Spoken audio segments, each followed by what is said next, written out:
vos fichiers sont précieux et si fragiles.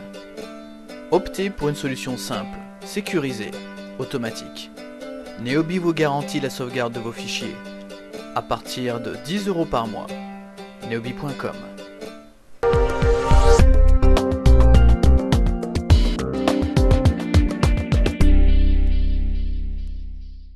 C'est Thierry Bézier, vous êtes bien sûr Intruders TV. Je suis avec Jonathan Benassaya de blogmusique.net.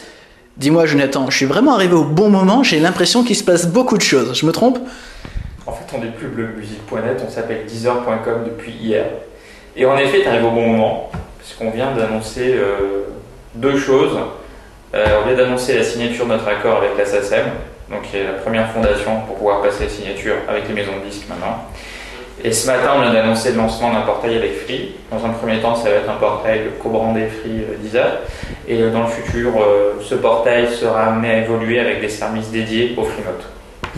Alors, la grosse actualité de Deezer, d'accord, on parlera plus tard de pourquoi Deezer. Deezer, tu avais un truc à faire à Deezer et tu l'as appelé Deezer.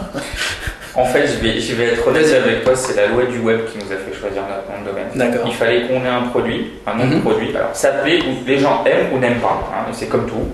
On voulait un nom de produit parce qu'en fait, on va le décliner ce Deezer. Il nous fallait court, il nous fallait dispo et en .com. Alors, tu sais ce que tu fais cdo bydomice.com et tu regardes ce qui reste. En dessous d'un certain montant, parce que des montants à 1 million d'heures. Je ne sais pas si tu as vu hier, Chinese.com a été vendu pour 1,2 million $. C'était pas trop dans notre budget. On ne voulait pas s'appeler Chinese.com, heureusement. Mais on a eu d'autres idées à un moment, et c'était en plus d'1 million $. Donc on est revenu sur des basses scènes. Et puis on s'appelle Deezer, voilà. Et peut-être qu'un jour, un site s'appellera 11 heures. Et peut-être 12 heures, c'est rien. Ça risque de coûter cher. Attention, les gens vont commencer à les réserver ces noms de domaine si tu commences à dire ça. Je rigole, 5 minutes après la news TechCrunch, il y a un utilisateur qui nous a dit: ah bah tiens, je viens d'acheter Deezer.mobi. Enfin, je connais personne qui utilise des .mobi, mais bon. Eh bien, il est content. Au moins, lui, il a son Deezer à lui tout seul. Et oui, il a son Deezer.mobi. Et on lui fera un redirect quand les gens iront sur Deezer.mobi. C'est ça. Alors, vous avez signé avec la SACEM un accord dit historique, et c'est vrai qu'il n'y a pas vraiment de précédent dans le domaine. Rappelons juste très brièvement, qu'est-ce que c'est Deezer.com? Alors, Deezer, c'était Blog Music. Blog Music, ça a été créé en juin 2006. C'est un projet personnel de Daniel Marelli, donc mon associé, donc il travaille à côté. Il y a pas mal d'études. Que nous ne verrons pas. Donc vous ne le verrez pas, mais il aurait voulu être là. Donc il y a Daniel Marelli qui a monté ça. Moi j'étais en Chine, j'étais à Pékin, je travaillais dans l'in-game advertising, dans la publicité dans les jeux vidéo. J'étais à Pékin, lui il était déjà dans un projet, il a lancé Blog Music en tant que projet personnel.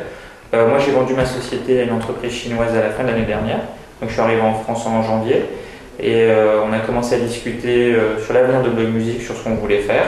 Et en février on a coupé le site. Avant le site c'était entièrement un crawler sur internet qui crawlait le web et qui indexait des MP3. Et pourquoi vous avez coupé le site? Alors on l'a coupé parce qu'on s'est dit, ok, bon, donc on va construire une aventure, on va construire un modèle, on va construire une pérennité économique. Pour construire ça, il y avait une première étape. Il fallait qu'en fait, on soit hébergeur de la totalité de notre contenu pour pouvoir mesurer la diffusion et donc reporter, et en fonction du reporting, rémunérer les auteurs. Donc on a fermé, on a investi massivement dans pas mal de machines et on a monté l'embryon de ce que devient aujourd'hui notre architecture de diffusion. Et aujourd'hui, on a environ 120 serveurs en prod. Et là, on va doubler parce que ça fait un petit peu d'effet. Oui, ça fait un petit peu. Enfin, c'est sympa. Et donc, le 9 avril, on a réouvert avec la mise en place de la nouvelle architecture. Puis, Blog Music, ça s'appelait Blog. On n'est pas un blog. Musique avec un K, ça dépend des langues. .net, pas très commun. Et puis, on avait besoin d'un produit. Donc on s'est appelé Deezer.com. Alors, on connaît un petit peu l'aventure parce qu'on en a beaucoup entendu parler. On connaît les difficultés qu'ont aujourd'hui des sites internet comme l'expatrié Radio Blog Club par exemple, les difficultés que ça peut apporter de vouloir offrir de la musique à l'écoute à un grand nombre de personnes. Première question, d'où vient tout ce contenu ? Alors en fait, Deezer a vocation à signer dans les semaines qui viennent des accords avec les maisons de disques, les indépendants. Donc le contenu dans le futur viendra directement des catalogues officiels. À la date d'aujourd'hui, le contenu vient de quoi? Il vient en fait de l'upload des utilisateurs. Dans Deezer, tu as une fonctionnalité, tu as un espace de stockage illimité de tes MP3. Tu uploads tous tes MP3 et là ils sont disponibles dans ton espace perso. Nous derrière, on a une technologie d'audio fingerprinting qui va analyser ce morceau. Si ce morceau match avec des données officielles, alors à ce moment-là il passe en search. Donc il est disponible à toute la communauté. Et à partir du moment où il est disponible à toute la communauté, on peut mesurer et donc on rémunère les droits. Donc au final, dans Deezer, tu vas avoir deux flux d'entrée, le flux officiel via les maisons de disques et le flux via les utilisateurs. Alors, ce que vous avez signé avec la SACEM aujourd'hui, c'est un accord qui veut dire quoi? C'est un accord, c'est le premier accord qui permet de fixer les bases de la rémunération sur la véritable musique à la demande. On n'est pas sur de la web radio, comme tu vas pouvoir trouver chez un Pandora, chez un Last.fm, chez un Fine Tunes, on en parlait tout à l'heure. En fait, là, tu es 100% libre de ce que tu veux faire. Tu veux écouter un album, tu écoutes un album. Tu veux écouter 10 fois la même chanson, tu écoutes 10 fois la même chanson. Tu veux te créer une playlist, tu crées une playlist. Tu veux mettre 10 000 chansons dans ta playlist, tu mets 10 000 chansons. Après, tu fais ce que tu veux. Et c'est vraiment libérer tous les freins qu'il y avait dans l'écoute de la musique. Donc ça fixe les bases, ça fixe les... Après, bon, il y a tout un aspect... Et justement, le cadre que la SACEM vous offre aujourd'hui, c'est quoi? C'est par exemple, à chaque fois que j'écoute un artiste, grâce à votre technologie, la SACEM va pouvoir savoir de quel artiste il s'agit et pourra être rémunéré en conséquence? Exactement. D'accord. C'est exactement l'objectif. Et pourquoi comme le fait la radio, Énergie, Europe 2, c'est la même chose. L'objectif, c'était de dire, ok, moi je m'appelle Énergie, j'ai une playlist, je te la transmets. Bah, moi, j'ai pas une playlist, vu que j'ai des milliers de titres qui sont écoutés. Donc, je t'envoie mes milliers de titres. Et toi, tu les traites, tu me dis combien je te dois. Est-ce que... pourquoi c'était pas possible avant de faire cet accord un peu plus tôt, dès le mois d'avril? Qu'est-ce qui a fait que ce soit que maintenant? Alors, on va dire que, comme tu as dit, c'est assez historique. Donc, on a évolué sur des œufs pendant ces quelques mois. Et puis la SACEM est une grande maison avec donc ses qualités et ses faiblesses. Et c'est vrai, quand on est une grande maison, avancer sur des choses historiques, c'est pas synonyme de rapidité. Et puis il a fallu qu'on apprenne à se connaître. Moi et Daniel et moi, on venait pas du tout de la musique. Moi j'étais plus une régie, donc un commercial, un vendeur de pub. Eux, ce sont des défenseurs des droits. Le puzzle il matchait pas au début, donc on a dû chacun arrondir les angles pour pouvoir trouver les bonnes bases, et on les a trouvées. Donc on est vraiment soulagé et ravi enfin de dire que Deezer et la SACEM maintenant travaillent main dans la main. Alors, une autre question qui peut sembler assez intéressante. Aujourd'hui, il y a des opérateurs d'internet qui proposent des offres comme Neuf. Le Neuf, il y a cette semaine, qui lance une offre musique qui permet également d'avoir un catalogue de chansons, mais beaucoup plus limité que le vôtre. Il travaille avec des maisons de disques. Quelle est la différence entre vos deux services et pourquoi est-ce qu'une société, on va dire, qui n'est pas une start-up, un groupe aussi grand que le Neuf, ne peut pas avoir autant de choix que vous en proposez? Alors en fait, il ne faut pas qu'on oublie une chose. Neuf, c'est quoi? C'est une offre qui est hyper complexe. Je suis utilisateur Neuf, je paye 29,90 € et dedans j'ai accès à un genre du catalogue universel. Basta. Ensuite, si je veux plus, tous les genres, je paye 5 € par mois. Donc ça devient une offre d'abonnement. On est d'accord? Qui est uniquement focalisée sur le catalogue universel. Ouais. D'accord?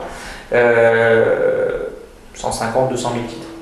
Qu'est-ce qui fait que eux, par exemple, alors que vous avez la totalité de tous les catalogues, vous avez énormément de contenu, vous signez un accord avec la SACEM, vous pouvez diffuser tous ces titres-là, pourquoi un groupe comme le Neuf, par exemple, n'aurait pas, on va dire entre guillemets, la même présence d'esprit que vous, que d'aller justement signer un accord avec la SACEM et distribuer autant de contenu que vous? On n'a pas le même métier, On n'a pas le même métier. Nous, aujourd'hui, on a un gros jukebox. D'accord? Donc notre métier, c'est de faire venir du monde, écouter de la musique, consommer de la musique, leur dire que c'est pas la peine de télécharger de la musique, elle est là. d'accord? Et c'est de vendre notre publicité. Ça, c'est mon métier. Le métier de Neuf, c'est de vendre des abonnements. Donc, qu'est-ce qu'il fait pour vendre des abonnements? Il essaie de trouver des services plus. Mais n'oublie pas que sur un abonnement, je suis une boîte cotée, je dois sortir 35-40% de marge. Et c'est le marché qui me dicte ça. Moi, aujourd'hui, je suis une start-up. Je n'ai pas de la marge à faire d'abord. J'ai à prouver que j'ai un modèle qui fonctionne. D'accord? Donc, je ne suis pas du tout sur la même chose. Sur un abonnement neuf, d'accord, à 29,90, combien il va prendre Universal? 2 euros, 3 euros. Je rogne sur ma marge déjà pour donner accès au catalogue. Et après, je vends un abonnement.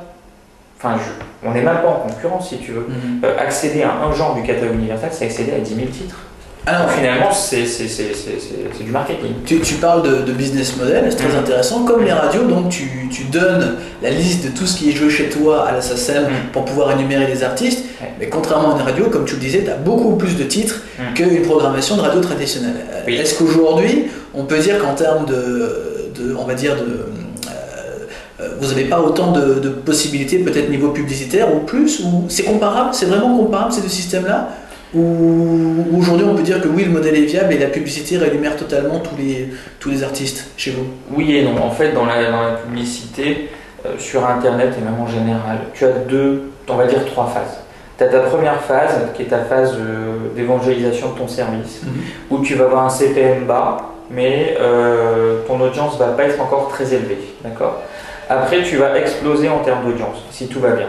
Lors de l'explosion, ton CPM augmente, d'accord? Et là, tu commences à avoir un volume qui est super intéressant. Puis après, tu as la phase qui devient critique, comme MySpace.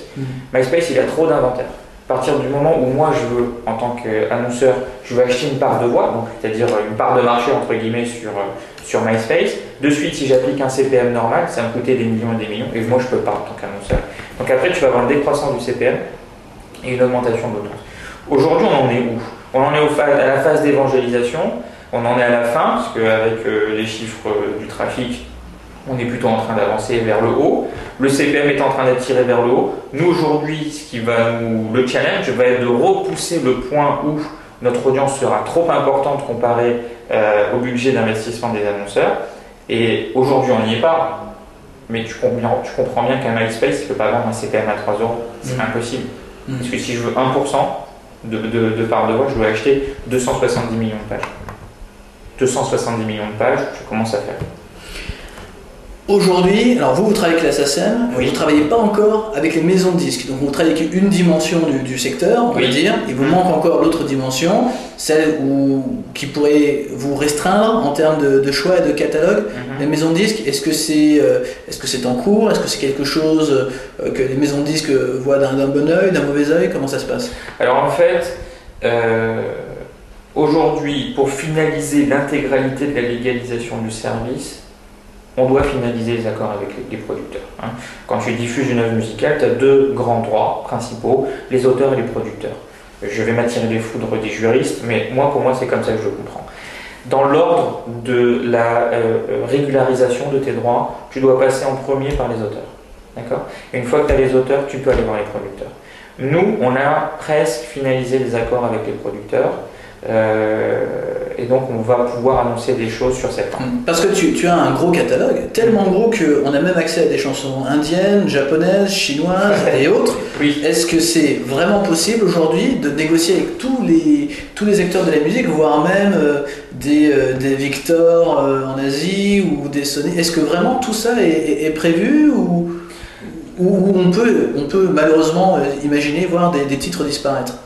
Alors en fait, dans un des points importants de Deezer, on a aussi une vocation à essayer de préserver la musique et de localiser nos catalogues. On ne peut pas tout faire. Deezer, on n'est pas 10 000 personnes, comme tu as pu le voir. On va déjà valider les 4 grosses majors de la planète. On va valider des indépendants à un niveau européen. Et puis après, on va faire notre travail de fourmi, parce que tu as des catalogues de 500, de 2000 titres, et qu'il faut aller chercher. Et ça, on va le faire. Aujourd'hui, Deezer, c'est en France, et on a vocation à atteindre l'Asie et les États-Unis, parce qu'on les oublie pas, ceux-là. C'est toi qui as bossé en Chine, je suppose que tu vois tout le potentiel d'un tel produit là-bas. Surtout sur la Chine, où justement, enfin c'est affreux, j'ai pas envie de parler de la Chine parce que la contrefaçon est quelque chose qui est tellement ancré dans les mœurs que c'est même pas imaginable de leur laisser acheter un CD. Voilà. Donc d'ici normalement la fin de l'année, on devrait être au Japon et aux États-Unis avec des antennes fixes. D'accord, donc beaucoup de projets dans l'avenir, beaucoup de choses à venir. Ouais. On va attendre la conclusion de voir avec les maisons de disques parce que ce sera un grand pas. Est-ce que tu n'as pas peur justement que tous ces gens, on va dire pas des concurrents pour toi, mais des gens comme Neuf, Orange, etc. qui lancent des offres, t'as pas peur justement qu'ils fassent pression sur les maisons de disques en disant oh là là, vous êtes gentils, si vous signez avec Deezer.com, vous allez vous allez nous embêter. Est-ce que ça c'est une pression supplémentaire pour vous ou... Non, en fait, il faut pas oublier un truc qui est hyper important. La musique, elle est sinistrée. Tu peux pas aller voir Universal et lui dire monsieur, tu vas enlever cette ligne de revenus parce que moi je veux pas qu'il soit concurrent. Ça, c'est pas possible. C'est inimaginable. D'accord ?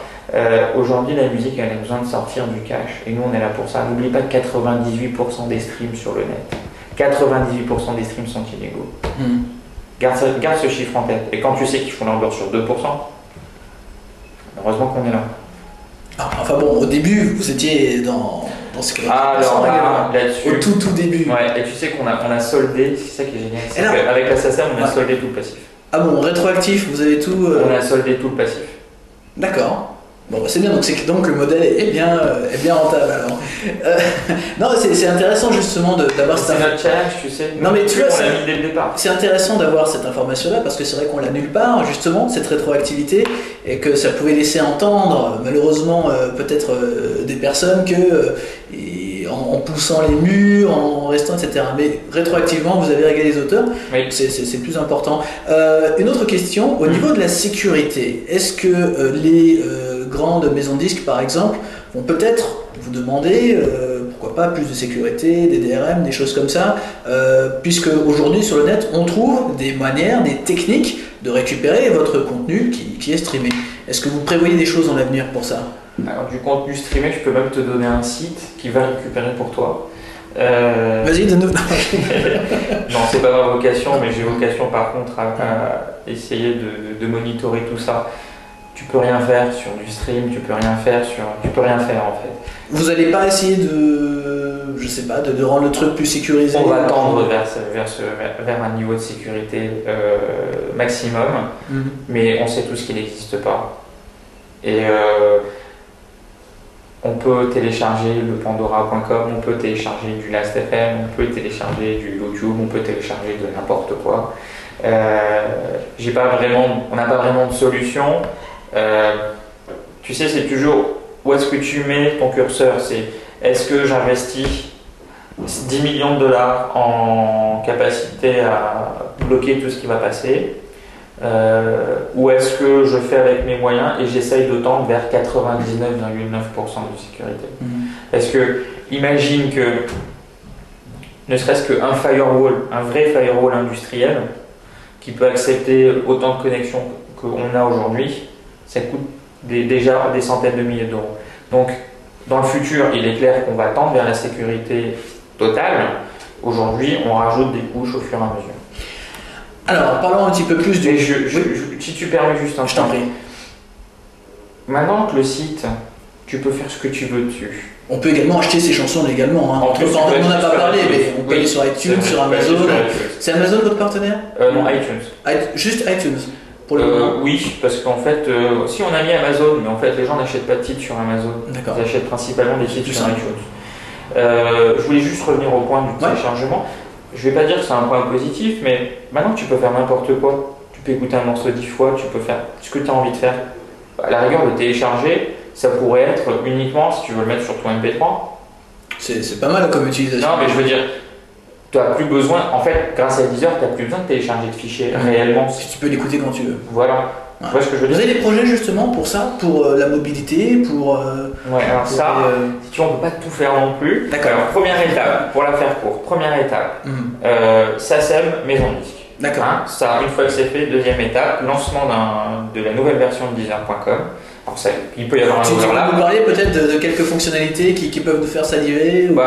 Saliver non, parce qu'on va pas l'inventer le net, mais D'accord. la seule chose c'est qu'on va avoir un réseau social et un portail d'actualité, de telle manière à avoir une vraie convergence. J'adore ce mot. On a remarqué qu'il n'était pas très mis à jour les top France, top monde. Exactement, tu as raison. C'est dommage, c'était une bonne idée ça de. Ça a été mis à jour cette semaine. Ah, d'accord. Et en fait, en termes de développement, on a mis en place un back-office qui nous permet maintenant de gérer ça.